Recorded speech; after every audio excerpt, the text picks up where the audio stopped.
মহতরম আমরা জানি যে ইসরায়েলের সাথে ইরানের একটা যুদ্ধ চলছে গোটা দেশব্যাপী গোটা বিশ্বব্যাপী আলোড়িত নানা বিষয় ইস্যুতে নিয়ে সঠিক সংবাদ আমরা যতটা জানতে পেরেছি আর কি ইরানের অনেক হামলায় তারা ক্ষতিগ্রস্ত হয়েছে। এখন প্রশ্ন আসছে যে তারা হচ্ছে শিয়া মত অবলম্বন করছেন, মুসলমানরা তাদেরকে সমর্থন করতে পারে কিনা, বা এই মুহূর্তে আসলে মুসলিমদের কি করা উচিত, কোন পক্ষে থাকা উচিত, এটা নিয়ে যদি একটু বিশ্লেষণ দেন। জি, এটা এখন সারা বিশ্বের মুসলমানদের কাছে এটা একটা খুব আলোচিত বিষয়।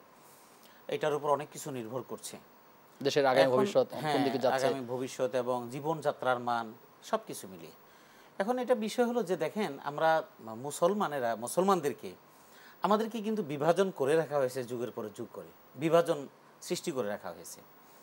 তো বিভাজনটা এভাবে আমরা কিন্তু দেখেছি, আপনি একটু স্বাভাবিক দৃষ্টিকোণ থেকে দেখেন, সারা এ পর্যন্ত বিশ্বের যতগুলো যুদ্ধবিগ্রহ আমাদের বয়সে আমরা দেখেছি, সবগুলি যুদ্ধ কিন্তু মুসলিমদের বিরুদ্ধে।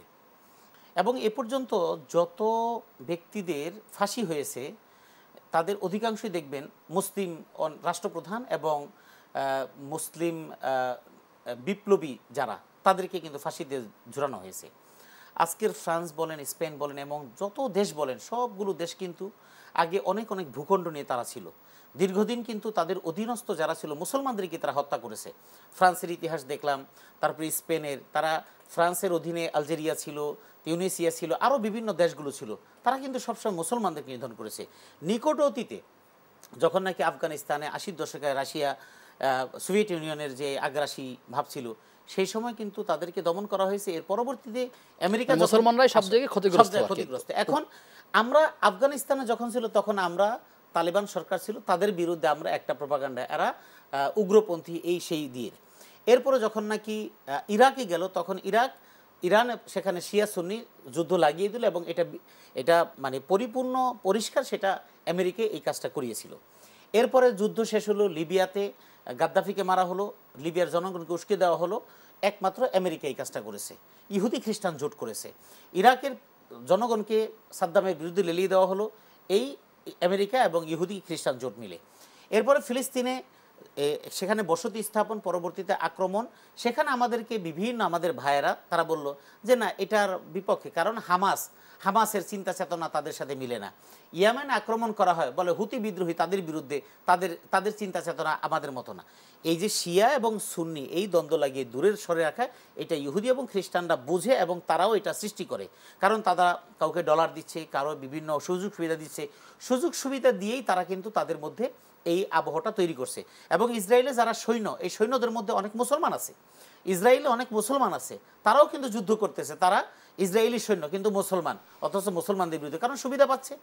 এখন শিয়া এবং সুন্নি মতাদর্শের এখন সময় না, কারণ তারা আমাদের কিবলাকে কিবলা মানে নামাজ আদায় করে। হ্যাঁ, চিন্তা চেতনার পার্থক্য আছে, তবে এই শিয়াদের মধ্যে অনেকগুলো ফেরকা আছে, অনেকগুলো দল আছে। এখন আমাদের বাংলাদেশে যদি এরকম আক্রমণ, এবং তো হয়ই, যদি এখানে আমাদের অনেকগুলো ভাব, যদি আলেমুল আমাদেরকে বলে যে এরা তো কওমি, এদের সাথে আমাদের চিন্তা চেতনা, এরা তো আলিয়া, এরা তো অমুক, এরা তো তমুক, এরা তো আহলে হাদিস, এরা তো লামাযহাবী, এই যে ফিতনা করে যখন নাকি আলাদা করা হয়, দিন শেষে কি আমরা তো মসজিদে গিয়ে নামাজ আদায় করি। এটা হলো ইহুদি খ্রিস্টানদের একটা চিন্তা চেতনা, সেটা মুসলিমদের মাধ্যমেই সারা ওয়ার্ল্ডের মধ্যে ডিভাইডেশন সৃষ্টি করা হচ্ছে। এখন এই মুহূর্তে ইরান শিয়াপন্থী হতে পারে, আমাদের ইরান শিয়াপন্থী হতে পারে, অমুক দেশ অন্যপন্থী হতে পারে, কিন্তু তারা মুসলিম। এই অর্থে আমরা ইরানকে সাপোর্ট করছি শিয়া হিসেবে না, আমরা ইরানকে সাপোর্ট করছি ইসরায়েলের প্রতিপক্ষ হিসেবে। ইসরায়েল আঘাত করতেছে, আমরা ইসরায়েলকে নাস্তানাবুদ করার পক্ষে আমরা সমর্থন দিচ্ছি, যাতে করে ইরান অন্তত পক্ষে তাদেরকে সমর্থন দিয়ে তারা যাতে করে মুসলিম উম্মার সবচেয়ে শক্তিশালী এবং সবচেয়ে বড় বিভৎস ভয়ঙ্কর দুশ্মন ইসরায়েলকে যেন শায়েস্তা করা যায়। ট্রাম্প বা আমেরিকা তারা যে নীতিতে আছে, এই নীতিটা যে মুসলিম বিধ্বংসী, এটার বিপক্ষে আমরা মতামত দিচ্ছি। এক্ষেত্রে শিয়া সুন্নি অমুক তমুক এই মতামত বসে নিয়ে থাকার কোনো সুযোগ নেই। আমাদের সমর্থনটা ইরানের পক্ষে, মুসলিমদের পক্ষে, ইহুদিদের এবং খ্রিস্টানদের বিপক্ষে।